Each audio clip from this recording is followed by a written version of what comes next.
Assalamu alaikum wa rahmatullahi wa barakatuh. I hope you all are doing well. Today I'm honored to be sitting with the Senior VP in the National Sales Manager. In other words, pretty big shot from guidance, and he was visiting us at Miftaah, and we were planning to have this small conversation, and we decided that, you know what, why not have a conversation where others can also benefit from and take some lessons from. I know for me, for sure, we have people from all across the country when Miftaah travels and we go around, that one of the most common questions and one of the most common challenges that the community faces. Brother Hussam, first of all, assalamu alaikum wa rahmatullahi wa barakatuh. Alaikum assalam wa Hope you're doing rahmatullah. well. You're looking beautiful, you're looking ready to So move, do ready you, to flow. mashallah. And I'm wearing blue too, but it's a different type of blue, but we're getting it. But the idea so going back to what I was saying, that when we travel around, regardless of, where in America, and even perhaps where people are on their religious journey, or on their spiritual journey, common questions have to do with relationships and finance. Because regardless of where a person is in that spiritual journey, they want to fit within the ethos of conforming to the Islamic ethics and rulings when it comes to their relationships and when it comes to their finance. And one of the challenges, and that's the most common conversation, but it's not the most commonly spoken about topic on platforms like Miftaah or others, where people can actually learn about it and where people can actually understand what it is and what is Islam's relationship with wealth and what is Islam's relationship with wealth creation and so on and so forth. So I think that's the from what I'm understanding, that should be the feel for what we want to talk about today, inshallah. And we'll get into some nitty-gritty details and some technical things I hope the audience can also benefit from. But the goal is for us to be able to understand where is wealth in Islam and how does Islam even see wealth. And maybe, Brother Hussam, we can just start with that if you feel comfortable with it, inshallah. Bismillah. Absolutely. Bismillah ar-Rahman ar-Rahim. Well, I first want to thank you for setting aside time to have this discussion. I think it's an important discussion 100%. for our Muslim ummah. But one of the things that I think we have to step back from and understand very clearly is that Islam did not come to influence people's perception of wealth in the sense that it does not look down upon wealth. No. It doesn't want Muslims to not seek wealth. First, all the wealth that you can accumulate is from Allah subhanahu wa ta'ala. All the money in the world is really Allah's money, and this is how we should all see it. And as we aspire to create wealth for our families, for our children and our children's children, one of the most important things I think for us to connect to is the impact of wealth, the impact on the greater society. A successful Muslim economy, or an economy where Muslims are successful. Exactly. They essentially look at life in the sense that if we hoard our money, it doesn't benefit us. It actually hurts us as a community, as a Muslim ummah. And so the accumulation of wealth should lead to the circulation of wealth. And that circulation of wealth will ultimately Benefit the entire community. Benefit the entire community, and I would say bless that entire community with more wealth. It's now more about a question of how do you generate wealth in a manner that pleases Allah subhanahu wa ta'ala.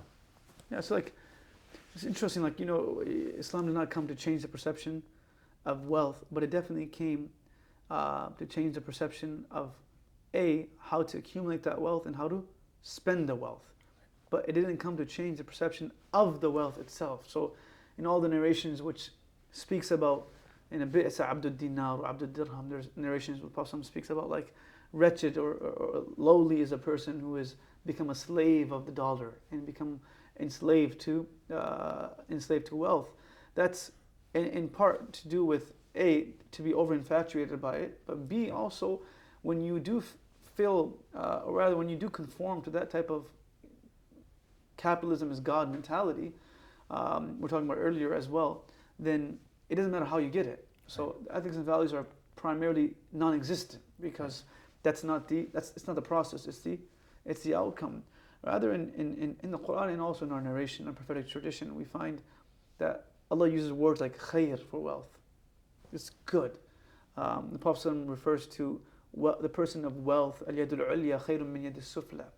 The person that is able to support, and that, of course, not only with wealth, but also psychological reserve and other blessings of theirs, but primarily through wealth, is definitely going to be preferred in the eyes of Allah than the person who doesn't have wealth. There's narrations where companions come to the Prophet, the Muhajirun, and they say, Ya Rasulullah, like our friends and brothers and sisters from the Ansar, the helpers, they've lapped us because they've supported us in ways that we can't compensate. Like they've given us so much, and how are we going to catch up to them?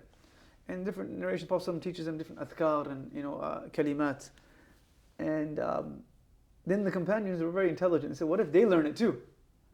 And they also recite Subhanallah, Alhamdulillah, wa la ilaha illallah, wa la hawla wa la quwwata illa billahi al-ali al-azim, and so on. And the Prophet responded by saying, well, in that case, that's the fadl of Allah, that they were given that blessing. So we don't take an approach of perhaps what previous nations did, where like even in the Christian community, that la rahbaniyata fil Islam, that we're supposed to run away from it. Rather, we're supposed to be able to, whatever is given to us, وَمِمَّا رَزَقْنَاهُمْ يُنْفِقُونَ. Like the way Islam looks at wealth is what you were saying earlier, that if Allah gave it to you, then Allah also dictates how it's spent and how it's used. You see something earlier, like the cycle.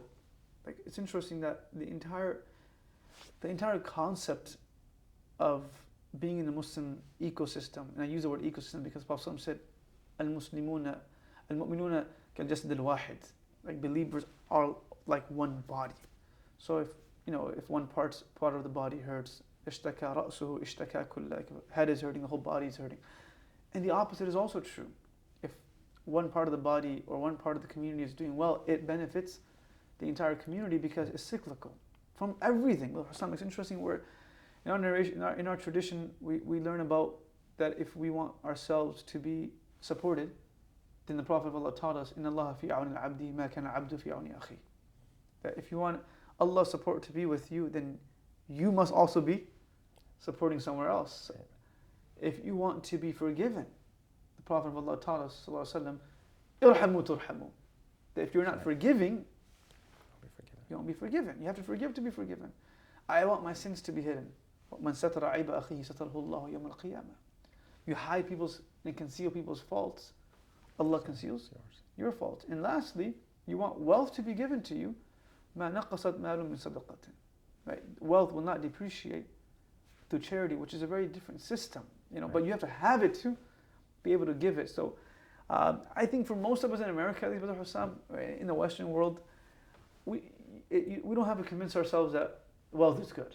Because I think that's why majority of people move to this country, is because there's opportunities of earning halal wealth and also generating wealth for their families and their children and so on and so forth. I think the challenge becomes in how to do it in a way that doesn't compromise our faith, our ethics and values, because all of the narrations and all of all of our tradition that speaks about wealth, it speaks about either how you earn it and how you spend it. Right? Nothing about the actual wealth. So it'll talk about how certain types of sales are impermissible. Not just riba, right? We'll get to that as well, but even, for example, ihtikar. Prophet naha an najash. He prohibited us from outbidding someone just for the sake of bidding it. There's no, I'm not really intending to buy, I just want to what? Drive up the price. Drive up the price, which happens all the time in a capitalist system. There's a book called The Prophet as a Statesman. Non-Muslim wrote it. And in that book, they write that the Prophet was actually the first pure capitalist, where he let the market dictate the price, but just set boundaries. Right? Not boundaries in the sense of how much profit you can make, but boundaries to set how the market sets the price. So there's no najash. You can't drive up the price. There's no ihtikar, where you can't hoard, and then to create the monopoly in it. Which of course America also, a capitalist system will also say they're doing that, but we know that's very different. So that's how Islam speaks about wealth. So from your perspective, being in this field for, I'm guessing, what, 3 decades now, 2 decades? Just over 2 decades. Okay. I mean, you're young. I can tell you're very, but still, like you've been around for a long time, mashallah. In this field, which at that time wasn't actually a field. When you got in 2004, 2005, our community was very different. Yeah. You know, and our aspirations were also very different. In 2024, leading to 2025, and if you know, just in a little while, we've changed. Yeah. You got in at a time where Islamic finance wasn't a common discussion. Neither was it something that perhaps people even were thinking about. We were thinking about survival. We were using different fatwas for A and B. So now where we are, do you first feel like Muslims, first we've agreed to the fact that Muslims are aspiring to create wealth because we're allowed to and we're aspiring to it as long as it doesn't become our focus of life, because that's also important that we don't want to be infatuated by it, because the moment we become infatuated by it, it drives our entire purpose, and that's problematic. You know, حُبُّ الدُّنْيَا وَكَرَاهِيَةُ الْمَوْتِ, like just this over-infatuation and love for dunya. So now since we've established wealth is cool, wanting to earn it is good, having it is good, it supports the community, deen is a cyclical nature, right? From how to forgive someone to how to earn money. All of it is something which gives back. It's an ecosystem. So there's two questions that are left. The first one is, how do we go ahead and have a fair chance at it? And where do we start from? And how do we engage in it? And B is, how do we prove the cycle actually works for Muslims? Right, that's a secondary discussion I think we can have later. But maybe you can kick us off in the first question. Well, I will say this. For the first question, pursuit of wealth, pursuit really of happiness, I think, in our lives, and kind of looking at it from a household perspective.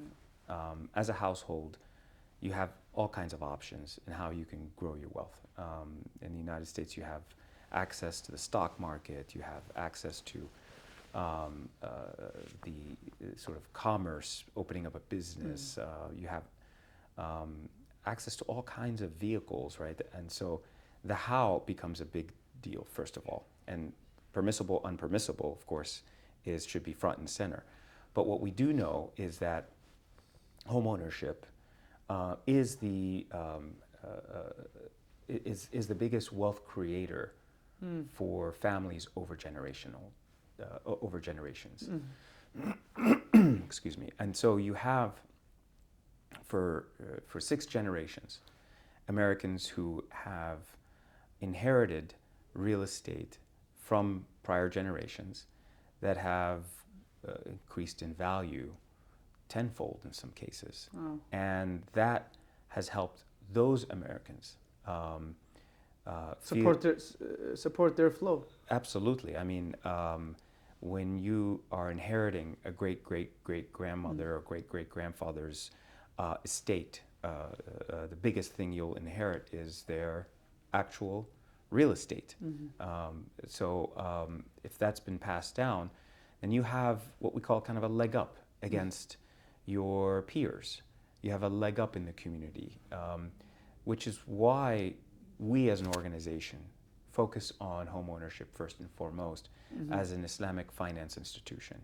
That was sort of a no-brainer for us in the sense that we wanted to enable and empower Muslim Americans to be able to achieve home ownership without compromising, not one iota of our deen, of our faith, in the aspect of riba. If someone wants to argue, like, just I don't want to take you off your train of thought, so you can answer however you feel comfortable, or when you feel comfortable. No compromise in our faith, in our deen. How so? Like, how is it different? So? And that's pretty much like.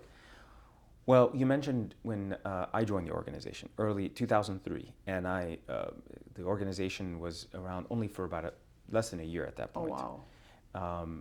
If you really look at the turn of the century in the year 2000, there were no options for American Muslims to buy a home without delving into riba, one way or another.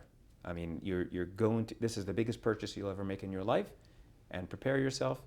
You're about to be burdened with the highest amount of riba that you'll ever face in your life. So it was essentially something that scared you as a Muslim American if you were practicing and you feared Allah subhanahu wa ta'ala.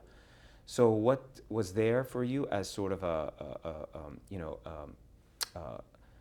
a reassuring thought was this fatwa that was issued by an overseas scholar, a highly reputable one, Sheikh Qaradawi, Sharif Khaldawi, rahimahullah. Allah yarhamu, that stated specifically for Western Muslims that if no option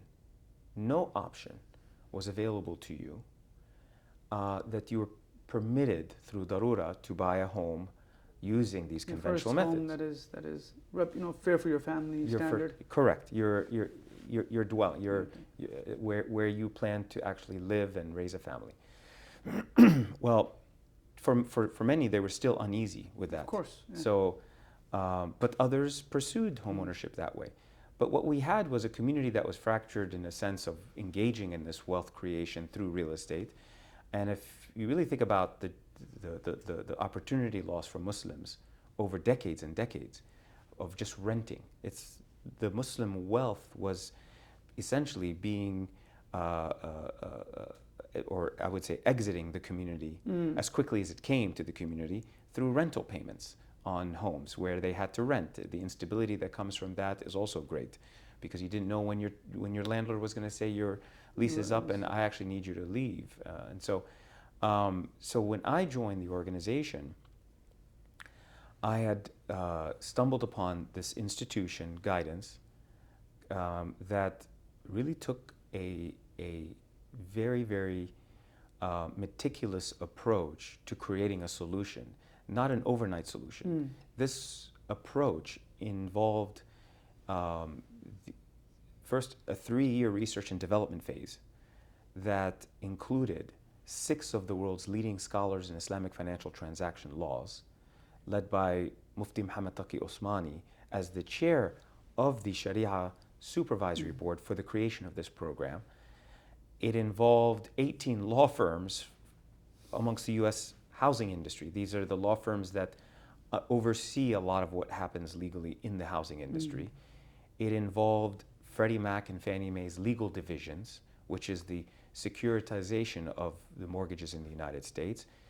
It involved a business unit, a business team, that all worked together to create the solution, whatever that I led to the statement, uncompromising, right? But by design, very early on, the founders of this organization, which are Muslim businessmen, made it clear that we are designing something that should not have any compromises on the deen with relation to riba. No trace of riba. Both with our interactions with the consumer and with our interactions on the back end when we try to securitize this, create a sukuk for it, so to speak. Yeah. And so it was made clear, because at every turn you had lawyers who would say to you, it's just very easy for you to just become a bank. It's much easier for you just to go out and apply for a bank charter. You'll be able to you'll be able to create a subsidiary after you create the bank, and that subsidiary can function how you want. Licensing, it gets easier. Plus, you'll have a great revenue stream from the deposits that you'll have. The problem with that, of course, is you're now in it. You're part of the problem. You're not part of the solution. Trying to provide a solution by being part of the problem. Correct. And so that was a hard no for us. And even though it cost us a tremendous amount more in investment dollars, in time, in even our profit margins going into the first 8 to 10 years, we were not going to compromise on that. And so in that structuring of the program, which we'll get into a little bit later, it being a Musharakah Mutanaqqisa structure, all the way back to the organization itself and how it securitizes these mortgages, these Musharakah structured mortgages, all of it from A to Z had to be in accordance with what our scholars, your Sharia Advisory Board was advised us, that if you want to really go at this and you have the capital to go at this in a very What was the biggest challenge of that? Was it the Sharia compliant process, or was it more like the finance model itself making sense to you guys? Well, the biggest challenge, I would say, is if you wanted to do it this way, if you wanted to become an independent financial services company and go at it as a non-bank, The way you guys... you would require, your margins are going to be thinner, you would require a lot of capital to keep you afloat, for a very long time, so that you can overcome that sort of economies of scale situation. And we had that, alhamdulillah. Our parent company is a private equity group made up of Muslims who believed in this, believed that the purpose behind this was to please Allah subhanahu wa ta'ala while also solving the problem for American Muslims. It's huge. I mean, it's put like, mashallah, guidance has been around for 21 years. You guys have, I can only imagine how many people have been saved from this system of riba because of the work that you guys are all doing. I mean, to be able to go to sleep at night knowing that we're hopefully a part of a solution that is protecting people from riba it's a huge relief. Alhamdulillah, alhamdulillah. Because really, you only have two options in this space. You can either be a pure play and do what guidance has done, and it's not easy. Mm-hmm. Or you can go at it from a bank perspective and be a subsidiary of a bank. And what that tells you is that you're trying to do the right thing, but you've compromised on some really core principles. But the compromise comes in a very simple manner. The profit you may be generating, you're sharing with your parent company. Who is who? The problem. You're sharing the profits with the actual promoter, generator, and supporter of riba. The banking system, as we know it today in the United States, is a generator of riba like no other system in the history of civilization. No, and we're talking about this before. I want you to explain it. So if you don't mind, just... So for those who understand, and you can Google it now, you can use ChatGPT to help you understand it. In fact, I did this to help explain it to my 11-year-old daughter because it's very complex. But it is fractional reserve banking. If you Google fractional reserve banking or use ChatGPT to help you understand it, and even ask ChatGPT to explain fractional reserve banking to a 10-year-old. And you want me to tell you what it said? It literally said to a 10-year-old how you explain it. If you have 10 cookies and you needed a place to store those 10 cookies, you go to a bank and you say, please store my 10 cookies. And the bank says, okay, great, we'd love to store them for you. What the bank has to do with those 10 cookies, and this is what they do with $10, is take 9 of those cookies and actually give them out or loan them out to people. Now they reserve 1 of the 10, but they will tell you that your 10 are always available if you want them. But if all the children went back to the bank and said, can I have my 10 cookies back? There's a problem. Because the bank, what it did, it created fictional cookies, which is the definition of riba. It's create something from nothing. And it's almost like the act of playing God on earth, where you are only Allah subhanahu wa ta'ala has the power to create something from nothing. And yet here they are creating things, and not only creating something from nothing, but they are actually using lender agreements. The loan, which in our tradition, our faith, is a charitable act. Lending and borrowing of money is a charitable act. It's described that 100%. Yeah, it's a lot of people. It's a good point that you just made. Like a lot of people nowadays will ask, like, well, if I can't make a return off the loan, then how am I supposed to give a loan?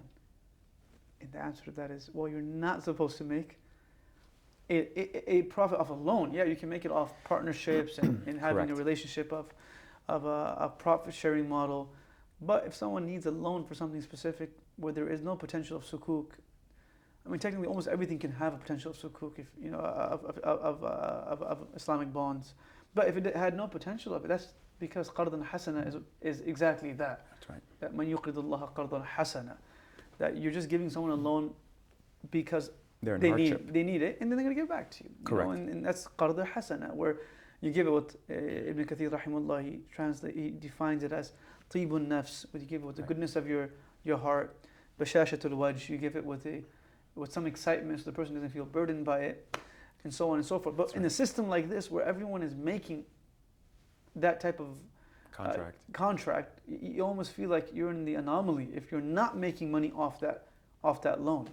And we're not talking about investment, we're just talking about straight up loans. Like, so going to your example that someone came and took the 9 cookies, and then they come back and they deposit their cookies, and then they give it to someone else. So at the end of it, oh, it's a cycle, I tell you. And so let's use real dollars. $1,000 by you deposited into a bank for safekeeping, because we don't want to keep it under our mattress because of the the risk involved. So the banks are supposed to be really just depository institutions. They're not meant to be creators of money.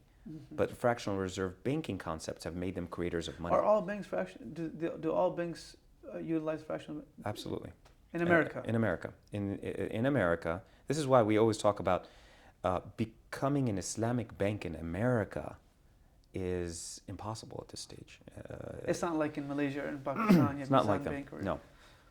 Because that $1,000, where it's there for safekeeping, turns into the following. 100 stays with the bank. The 900, the bank utilizes that your $900 to actually go and give out credit cards. This is where the credit card money comes from. It's your money. Personal loans that they sell. These are like products. They are literally selling these like selling a car, selling a real commodity. But nothing. There's nothing. Nothing there. And car loans, the loans for cars, the loans for commercial property, the loans for everything come from the deposits that are sitting there, that are your deposits. Now think about it this way. What happens if they decide to issue a loan to a casino owner who wants to expand his casino operation? I wouldn't be okay with that. Those are you're using my money to actually loan it out, but you're telling me it's good for me. It's good for me because you're going to share in the returns of that loan, which is riba. So number one, you're taking that dollar, the 900, and you're loaning it out to things that I don't agree with. Number one. Number two, you're charging interest to those who are borrowing it, and you're telling me that you're going to share some of those spoils with me, which I can't take because they're on loan, because you're structuring them as loans. And going back to what our Deen tells us is the loan contract is sacred. It's something where people are in hardship.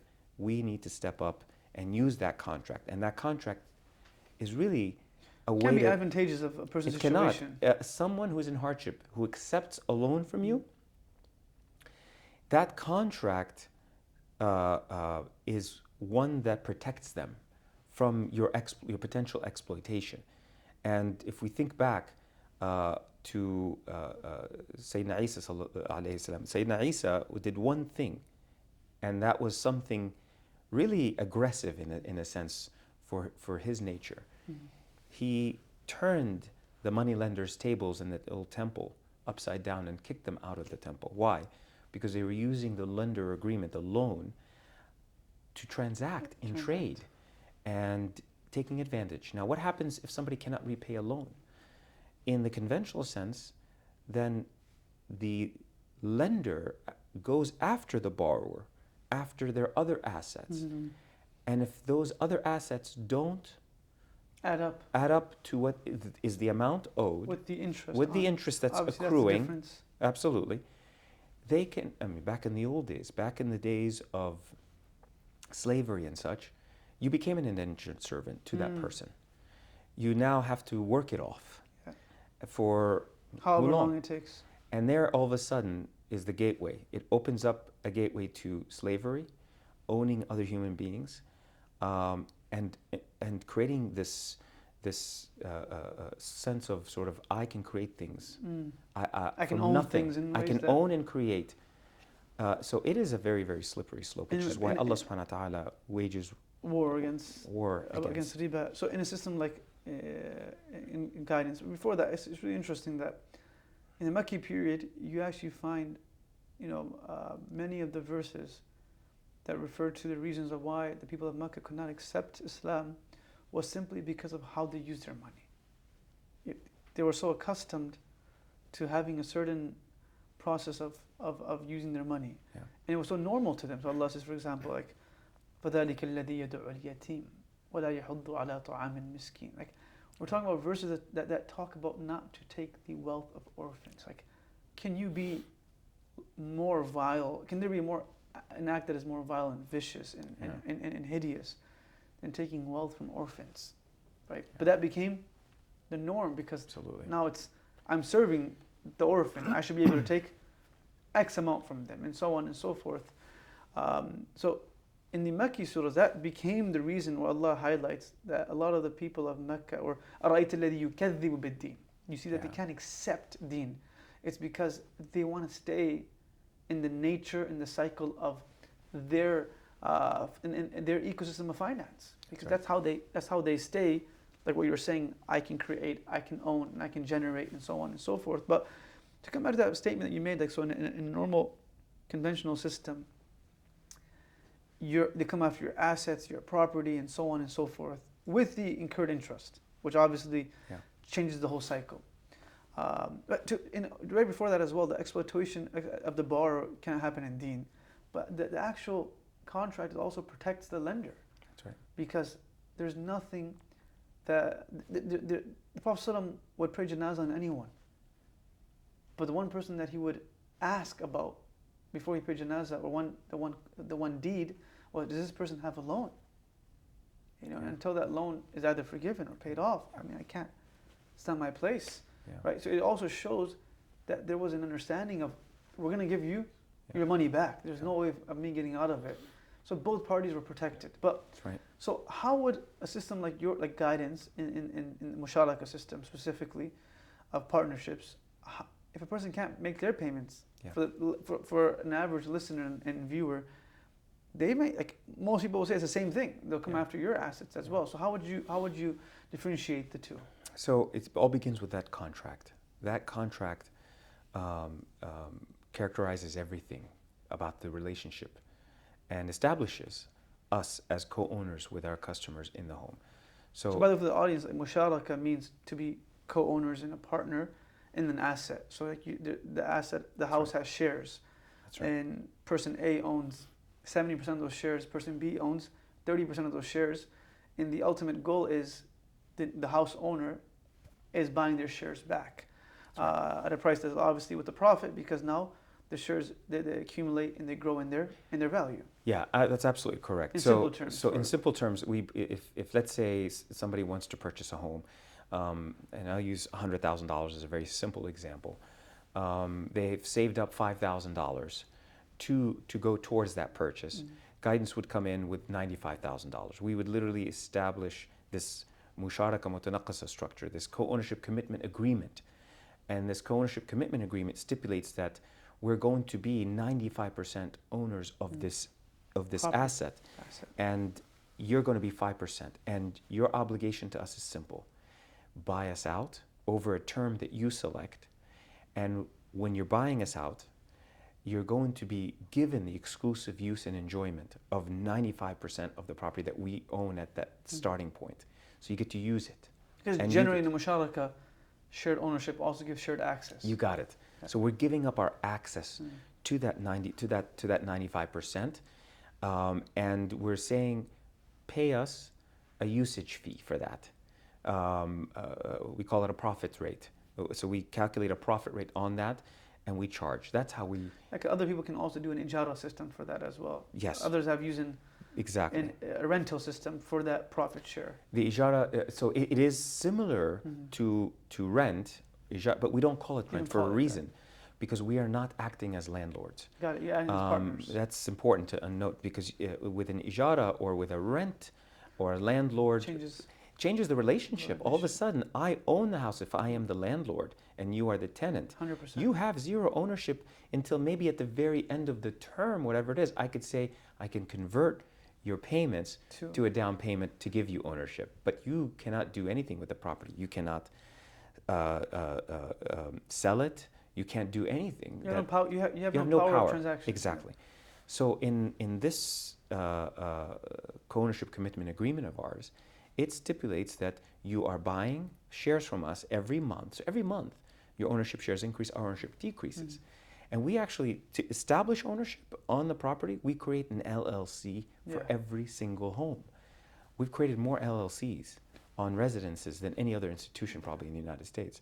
We've done over 40,000. That's pretty much an LLC allows for the partnership model to be as real as you can get it. Correct. Because now both of you are part of that LLC. Because our share is established, our 95% is established, other guys is 5%. And there's an LLC that's tied to us to tie the ownership to us, which makes us the real co-owners with you. Guidance is, and over time, that LLC shrinks. So the ownership actually is shrinking every single month while you are buying us out. At any time, our co-owners could buy us out, and if the value appreciated from $100,000 to $150,000, which real estate values increase over time. This is what generational wealth is all about when it comes to housing and real estate. All of the proceeds, all of the appreciation goes back to the consumer, not us. We don't make any profit off of the value of the property increasing. That's key. That's a great distinction. Actually. That's key. It's important now, distinction. You had mentioned what happens if the co-owner, the customer, has challenges making payments. In case, let's take it all the way to default. So somebody is experiencing hardship, and we go through hardship plans. We have actual plans that can help people get through that period of time. Either being laid off, whatever it may be. Correct. So there is paperwork to fill out and we did that throughout COVID, for example, the COVID period when people lost their jobs. So I'm going to go to the worst case scenario. So none of those hardship plans, forbearance plans worked. Person still not able to buy us out as part of their obligation. So let's fast forward and say all of those plans expired, worst case scenario. Well, at that point, your obligation to us is no longer being fulfilled. And so we have to at some point step in and say, shares back. Let's go ahead and liquidate this asset that's between us, that you're not able to fulfill your obligation on. So we would then go to market and try to liquidate it, to sell it. If we get to that point where we have to sell the property, one of the biggest distinctions is we have what's called a non-recourse. To that point, for average listeners, almost the same. They're probably going to foreclosure. Like, it's not, for an average person, it may seem similar. Of course, the shares model is the distinction. At the end of the day, that is what allows this to be correct, permissible in layman's terms, and the other to be haram. So just if you want to finish from well, I will say that during the forbearance plan and during those periods of time, plans that you're giving out, the banking industry would be charging you late fees. Oh, wow. Percentages. We're talking about a percentage of late fees. And this won't? No. Wow. Here's an interesting part. When we were structuring this program, when it came to the topic of late fees, the scholars asked us, what does it cost you when somebody does not make their payment? Hard costs. And so we didn't know, so we had to conduct a study. And so we went and hired a firm to actually give us an idea of what it's going to cost us to send a reminder letter and to have an actual department make a call. Because by law, you have to send a reminder letter and you have to make a call to remind the individual that they're late making their payment on time. So we looked at those hard costs, and it was about $50 in administrative and even down to the stamp and the envelope. $50. So it became where our late fee is $50 just to offset our costs. The actual cost. The actual cost. Hard cost. That's it. To offset our actual, that's all we can do. The banking industry charges 5%. So I'll give you an example. On a $3,500 a month mortgage, that amount is $175. So what And it's did they? compound too. Oh, then it compounds. And So if you're late a compounds. second month, It's the $175 goes on to the 3,500 times 5%, and like that's how it grows. But it's profit for so them. dangerous. It's profit. The profit motive is there even when you experience hardship. That's the bottom line. It's built on. It's built in there. It's built in being the beneficiary of someone's hardship. Like literally, you're the Correct. beneficiary of someone being on their knees. Like now let me see how much more I can get. Doesn't out of matter you. what's going on. I have to bake in profit when you're late making a payment. I have to bake in profit if you default. I have to bake in profit. And so there's something called recourse. So if you default with a conventional bank, and let's say $100,000 example again, okay? The house gets sold for a loss. Let's just say it's sold for $70,000 instead of $100,000. But now you owe the bank $90,000. Guess what happens? They have recourse. So what they can do is they can easily come after you for the difference, which is $20,000 plus the year or so of compounding late fees. This happened here in the United States in the mortgage crisis of 2007, 2008, where there was a record number of Americans who turned in their keys to the bank and says, I'm underwater, I can't even sell it, and I can't make the payments, take it. The banks didn't stop. The banks actually went to court, issued deficiency judgments against these poor souls who are now trying to rebuild their lives, and the deficiency judgments were served to them by a sheriff a year, 2 years, 4 years later, at wherever they were residing at the time, even across state lines, and they owed the 20 in this example, they owed whatever the difference was, plus years of late fees, which is unprecedented. And yet it was simple for the banks. It was making the profit. I'm sorry, I loaned them the money. I don't care what happened to them. I want my money back plus all my profits that I could have had. This is un-Islamic. This is haram. And so this is also why people have to, I think it's important for everyone to understand when we say interest is like profit, that is actually a statement that was used pre-Islam. Like, it's the same.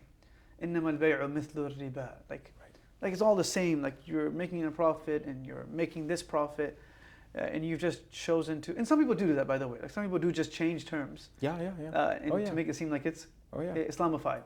Yes. We're not a religion of slogans. We're not a religion of chants. We're a religion of substance. Right? Okay. And chants and slogans, or optics and illusions, can delude, minds, but you can't lie to yourself. So at the end of the day, of course, everyone's making an attempt, but the idea though is they used to say that as well. إنما البيع مثل الربا. You're telling us that this thing is haram. This form of wealth generation and creation, but you're also making what you're doing. Right. And Allah subhanahu wa ta'ala had to stipulate an entire verse that spoke about أحل الله البيع وحرم الربا. We're not going into the details of riba from the Quran and riba from Hadith, but the idea that there is a distinct difference between the two.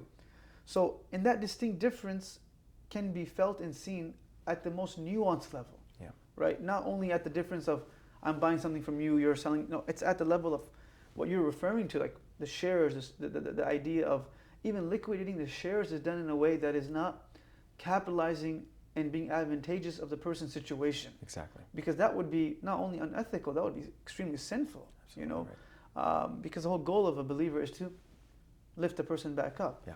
In an Islamic system, you don't use we don't use someone's fall to benefit a system. That's You're actually using it to benefit them because they were the ones that were part of it that actually gave to it for so long. Now you have to build that person out. So that's where we stop. So the idea of it's not the same, right? No. Even though from the optics and whatever it may be. So when you liquidate that person's shares, they obviously take the benefit of the appreciating the value of the asset appreciating in the years that they had Correct. it as well. So that there could be there's some benefit. But to make it clear, that is the difference between a Musharakah system, because everyone shares risk and everyone shares profit based upon their shares. There's two cornerstones of an Islamic financial structure that makes it Islamic. Ownership and loss sharing. Or you call it risk sharing. Risk sharing, yeah. Those two are if they're not there, then if they're not there, then it's not structured Islamically or in a way that would please Allah subhanahu wa ta'ala from our vantage point. And there's no way of getting around it. So we have real ownership in this actual property. And you can really only have risk sharing because you have got it. ownership. That's exactly correct. One leads to another. And so in the example of the default, well, we have to liquidate the property. That's all we have access to. Is what ties us together is the asset, our ownership in it. So in that example of $70,000, if it's sold for less, we would take a $20,000 loss while the customer just took a $10,000 loss. Because you had more shares, obviously. Your Exactly. risk is higher. Exactly. So now here's something that no institution in the United States does. In the case, not of default, but in the case of natural disaster or eminent domain. So in this case, the trigger event was something out of our control. You are meeting your obligation. You absolutely are. But the home is destroyed due to a hurricane. And this has happened. But the insurance company, which you can hear now more and more in the news, that the insurance companies aren't paying up. But the insurance... Those have insurances. The insurance company decides your house is worth 70. They're going to cut you a check for 70. But you While we had 90 in it, and we bought it at 100. You put 10,000 in, we put 90,000 in. But the insurance company believes it's 70. I'm sorry, that's all you're going to get from us. So the proceeds come to us, 70,000. What do? Well, I'll tell you what we do. We take 70 and we divide it. In that same... Pro rata. So 90% of 70 goes to us, 10% goes back of to 70 goes to the consumer. Not one institution of the Abdul Wahab does that. Does this. Why would they? Not even the so-called other Islamic home financing institutions. Why? Because their ownership dictates that goes against... Does that happen? That happened to guidance. It happens at times where you actually end up getting... We just had several hurricanes. In Florida. In the Gulf, in Florida. There was one big one that hit Texas, Houston. And that actually... Harvey. Was it Harvey years ago? Harvey. And if you remember, many homes there were destroyed by floodwaters, even though they were not in a flood zone. So they actually never took out flood insurance. Flood insurances. And so their homeowner's insurance couldn't pay what the home was originally worth. There was a shortfall. So this is real. This isn't theoretical. This happens. And happened to guidance, where we shared in the loss pro rata. Our contract says we will share in the loss pro rata. Look at any other contract. The lender agreements issued by banks, or the so-called Islamic structures issued by subsidiaries of banks, and you'll see some real interesting legalese, legal terms that have been manipulated to make it sound as if they were actually sharing. They don't. That, again, goes back to the cornerstone of Islamic finance. The contract, the structure, means ownership and risk sharing. And we're the only institution that actually does this. In fact, to share a phrase by non-Muslims who have looked at our contract. Would you say you have some percentage of non-Muslims that take guidance loans? We do. We actually have some that's nice. Non-Muslim clients who because if they finance their saw it homes too, with us. I would find that they'll be appealed by the idea of... So the phrase from them is, I'm quoting, you guys have the most consumer-friendly home financing agreement in the nation. And we say to them, it's consumer-friendly because of the timeless values that anchors our decision-making. The core of the organization is the timeless values of our deen, of our mu'amalat. That's what drives us. Where in the actual Western economic system, the monetary policy, it's called neutral value. They have a value-neutral core. Value-neutral core means that their purpose is profits. That's what leads the way. If it's profitable, we got to get in it. And if we can't get in it, we'll deregulate it to get in it. So it's two different systems, you see. You were mentioning this earlier. Yeah. One is the core cannot be corrupted. It's timeless values. One, it's a value-neutral approach. It's what is best for our shareholders financially. It's what's best for our organization financially. And if we can maximize profits, however which way, that's the goal. Doesn't matter how we get there. So I mean, to be like, for the sake of the conversation, I don't like our plan was not really to speak about trying to convince anyone or you know, change anyone's minds about using guidance as an option. But I do believe it's a natural effect that if people realize, like, we want to create generational wealth. That's what we started with. We need to purchase homes. Yeah. And if we want to purchase homes, we don't want to be living in a place where actually potentially are not its interest. You know. Yes. So I mean, at the end of the day, Allah is the judge and the ruler for all of us. So this is not to throw dirt on me or anyone else. It's just the idea of, this is the facts of what we have in our beautiful deen. And exceptions can be made for anyone if Allah allows. But the general rule is this. And then when you want to create this generational wealth, we have an option, right?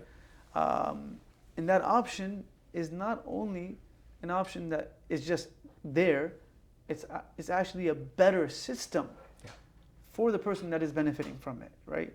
Because in every mu'amala, it's called mu'amala, both sides are doing something that is mutually agreed upon with ijab and qubul, with an offer and acceptance that benefits both sides, or else that's not even a mu'amala. That could be cheating people, that could be deceiving someone, and you all have been doing it for 21 years or longer than that, alhamdulillah. Any plans to do outside of home ownership, or is this where we're going to stop? Well, no, as I mentioned earlier, this was really top of mind for us as an institution because we recognize that this is the biggest need. The biggest need, and housing, for example, in the United States, housing represents the most significant portion of the U.S. economy, because it actually is a creator of the circulation of wealth that we talk about. When you buy a home, what happens? Not only are you creating generational wealth for your family, yes, absolutely, and your children, your children's children, and you're keeping your money in your home. You're also spending on light bulbs, you're spending on paint, you're spending on decor, furniture. You're actually contributing to the economy. So it is a natural, and you want to beautify your home, and you want to beautify it inside and out. So you're doing things to maintain it. Plumbers, electricians. If you think about all the hits all the check boxes. Absolutely, it creates jobs, right? And that's a great thing. That's a great thing from all perspectives. So for us, it was housing first for American Muslims, so they can be engaged, and pursue that generational wealth creation aspiration. There will be additional products, Inshallah. but we're a believer in doing things correctly. Take your time and doing things correct. It's kind of I look at it as kind of the Warren Buffett approach. We're very conservative in the way we approach things. Our founder, our chairman, wouldn't have done this if it wasn't done correctly. And so the philosophy from sort of our ownership, our parent company, these are folks who want to do things correctly, where value is created without discarding our values. Nice. So value is created without discarding our values, our timeless values. And so you have things on the horizon, Bismillah. Inshallah, that guidance will be introducing to the community, likely in 2025. And then the third question, we'll just wrap up with this, was all the idea that it becomes cyclical. That when someone does have a home now, it's easier to support institutions. It's easier to, give in ways that you feel comfortable, because now you have a space that is yours, or you at least own a large number of shares of it.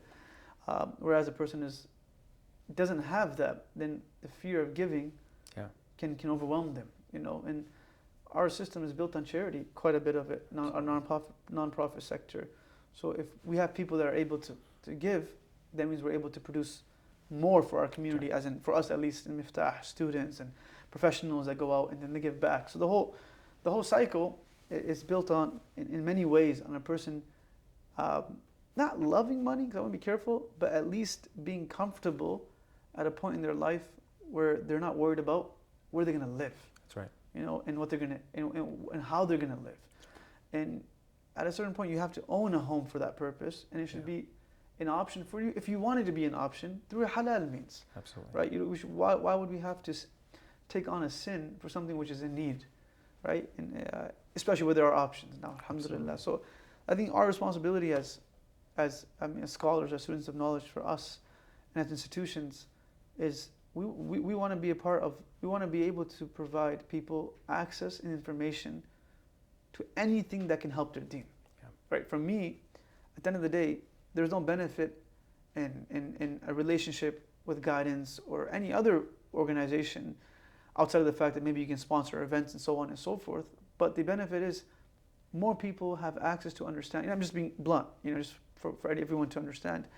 The benefit is that people now have an understanding of what, of halal and haram, Yeah. and also a more clear. Like this is my goal today: a more clear understanding of the back end structure of it, without getting too technical. Because at the end of the day, there are certain things that you have to go ahead and read the contract yourself to understand with a lawyer or whoever is your advisor. But for the most part, I mean, I would hope that anyone that watches and views this and listens to it, this is an anomaly for us. We don't do that many podcasts, right? But I would really hope that they understand that deen is not just about praying and going for Hajj. It's an ecosystem. Everything connects, right? And how you, out of the questions that we are asked on the Day of Judgment, لا تزال قدم ابن آدم حتى يسأل عن خمس. Like we can't move from our spot until we're asked about 5 things. And amongst them, 2 questions are عن ماله فيما اكتسب وفي ما أنفقه. Like wealth and how they earned it and how they spent it. And I think this conversation today, I would hope, not only piques the interest of people wanting to purchase homes, but those who are purchasing homes to pique their interest in using a system which benefits Muslims, right? A. Yep. B, I would also hope that it piques the interest of people to look deeper into our Islamic finance infrastructure, whether that's Musharakah, of partnerships and sharing, or if that's murabaha, profit sharing, or if that's the different, the ijara model of lending, and seeing that once upon a time the founders of guidance sat down and thought about this. Well, we have so many things that are out there now, crypto banking, this, that. So take a stab at it, and create the same opportunities for people. Now, how many employees does guidance have? You don't mind me asking? We're close to 200 employees. 200 employees, right? Because Islam benefits. Al-dinu ya'lu. Al-dinu ya'lu. Ala inna kalimatullahi al-ulya. Like this is a set law for life. Whatever deen enters, it always elevates it, right? So guidance has been elevated because of deen. It's not the opposite way. Similar to Miftaah. Like it's not like we brought value to deen. Deen brought value to us. So there's a lot of youngsters out there that we see that are in the finance sector, and they're so talented, and that this is an opportunity for you to also see, like, hey, how can I use my talent and my skill set to bring the model of a Sharia compliant system of finance into our communities at other levels, whether that's, small business loans, or because that's also out there now. People, that's something that I'm sure even guidance is thinking about. But other youngsters, you brothers and sisters also. Once upon a time, the people that started guidance were just an equity firm, right? And then they used their talent and skill set to bring benefit to deen in us Muslims that now have an opportunity. How many homes, if you don't mind me asking, purchased through guidance? We've helped over 40,000. 40,000. Just amazing. I look at that and I think, really, I mean, mashallah, alhamdulillah. If you look at the dollar value, we've provided over $10 billion in this structured method of financing. Without a bank. Without any bank money. And if you really think about what that did for what has that done for the community? 10 billion. The homes are worth more than that. The appreciating value on those homes since each person closed, of course, now is more than that. Now they can sell, they can do whatever they want. Correct. And where does that go? When a Muslim has that kind of equity, they want to support things that align with their values. 100%, yeah. So an Islamic school, the masjid down the street, Miftaah Academy, Miftaah Institute is... All the other institutions are out there. I mean, it's a blessing. No, but your point is like, that's what it does for us, 100%.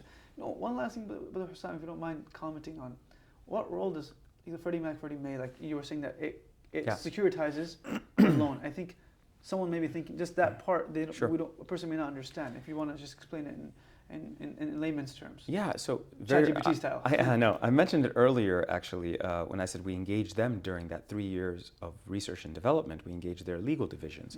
They're a crucial component to this method working. Freddie Mac and Fannie Mae are chartered by Congress. They are what called their GSCs, government-sponsored enterprises. The U.S. government, many, many years ago, in the late 60s and early 70s, knew that they're going to need a securitization vehicle to allow more liquidity to help the housing market. They knew there's not enough money sitting in the bank vaults to actually provide the financing for buyers to buy homes. So it was actually an ingenious idea. They created essentially a sukuk type, but they did it, unfortunately, for the wrong contract. What Freddie Mac and Fannie Mae do, they're not lenders of money. Yeah.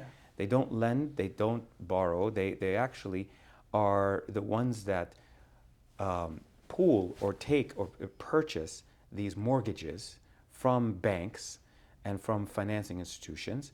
And what they do is they offer them, they pool them into a security, a mortgage-backed security, that's what it's called, a mortgage-backed security, and they offer them to international investors, institutional investors. China, for example, their pension funds in China are buying into these. You'll have pension funds and other funds that actually Investing in this. buy The same these way they securities. invest in bonds or Exactly. mutual funds. So what they're looking at is returns, right? Because the U.S. economy is very strong and Americans actually pay their bills. So the returns that are coming back are stable. Now, the problem is those returns that Freddie Mac and Fannie Mae is offering them are from mortgage loans. So we went to Freddie Mac and Fannie Mae and said, we're not producing loans. We're producing co-ownership contracts. They generate revenue. These revenues are from the usage fees that we collect on the customer using our portion of the property. And they said, wait, are you co-owning the properties with them? We said, absolutely we are. We're co-owning the properties through a co-ownership commitment agreement, and we want you to actually find us international investors for these so that we can liquidate our ownership, maintain the servicing rights. It's a little technical terms. So with every customer, they're always going to be dealing with guidance. We're always going to be the front and center of the agreement because it's our LLC on that property. But we're essentially sharing the revenue with investors who want to invest. So if $90,000 of our money is tied up into this house, we want to invite investors to invest $90,000 and we'll share with them the revenue. And so they looked at this and they said, sounds great, but you guys take on more risk. We're a little scared of the risk you're taking on. And so we said, you don't have to worry about the risk. We're going to shoulder the risk. Because it's our ownership. We're taking ownership. We have an LLC established for every single property. It actually even limits the excessive risk that might be involved because as co-owners, as you know, if somebody slips and falls in your house, right, they can sue you. Well, we didn't want them suing guidance and suing all of guidance's other consumers. So that LLC is a protection. It protects not only the investors and guidance, but guess what? It actually protects our co-owners, our customers, the other way around as well. If guidance gets sued, then it doesn't affect them. So we explained this to Freddie Mac and Fannie Mae, and they agreed to move in this direction, which was monumental in a sense, that they were going to now participate in the Musharakah structured mortgages and issue them as securities for international investors to invest in. So this was complex by nature, and I know it's a complex topic for many of the viewers, but there is absolutely no borrowing or lending of money in that relationship on interest. There's no borrow. We don't borrow any money from Freddie Mac because Freddie Mac and Fannie Mae do not lend money. Do not lend. So we convince them to be investors, silent investors that create these securities. They purchase the sukuk. They purchase pretty much the shares. Exactly. They create a sukuk where they in the sukuk is our Musharakah mutanaqasa structured mortgages that have a revenue being generated each month. Everyone benefits from it. And then they offer it to investors. Now, tomorrow, we could start saying to the consumers, hey, do you want to invest in these Musharakas? That was my next question. That's an amazing, long-term goal and vision. Inshallah. Well, maybe here sooner than you may think. So that will be something that will be available, inshallah. And so, and that was always the plan for many, many years. It's just stability was a necessity for us because for us, our risk is higher, we accept it. Our ability to fall back on anything, we don't have bank deposits to fall back on should something go wrong. So we wanted to stabilize the business properly and then move into those other products. Jazakallah khair, Hussam. This was truly insightful. I learned so much and benefited. I'm sure everyone that's going to watch this, and those of you that are viewing this, inshallah, you're also able to benefit from this and start your journey as well. And I think anything in our deen that is doubtful, we try to find the right opportunities to find that which is not doubtful. It's one of our principles of deen is whatever is bainah mushtabihat, try to avoid it. And we do that with food. We do that with relationships and guidance, mashallah. And of course, all that you guys are doing provides that benefit. It fulfills the fard kifaya for us to be able to live in this country to a certain degree without having to worry about certain aspects that we would have had to worry about without it. Absolutely. May Allah give you guys more success. May Allah give your whatever aspirations you all have, allow them to be fulfilled with ease and afiyah. And inshallah, it's also cyclical that it benefits the entire community. May Allah give us istiqamah on our vision of making sure that we're providing value without discarding our values. I find that to be truly beautiful, because you want to add value without discarding your values. We're process centric, not outcome driven. Allah reward you, bless you, inshallah. Hopefully we're able to have Brother Hussam join us again, inshallah, when Guidance starts their next tier of products that inshallah you guys are helping us with. Jazakallah khair. Allah reward you, inshallah, habibuna. Barakallahu feekum. Thank you so much for all the work that you guys do. And we're so very proud of Miftaah. And I'll be honest, this is something that we've always dreamt of for decades, to see incredible institutes of knowledge not only be around and available, but to actually make the kind of impact that you guys have been making, and many more years of success, inshallah. Ameen. Inshallah, reward all of you for watching, inshallah. We'll see you all very soon, inshallah. Jazakallah khair. Assalamu alaikum wa rahmatullahi wa barakatuh. Allah yabarak feek, inshallah. Hussam.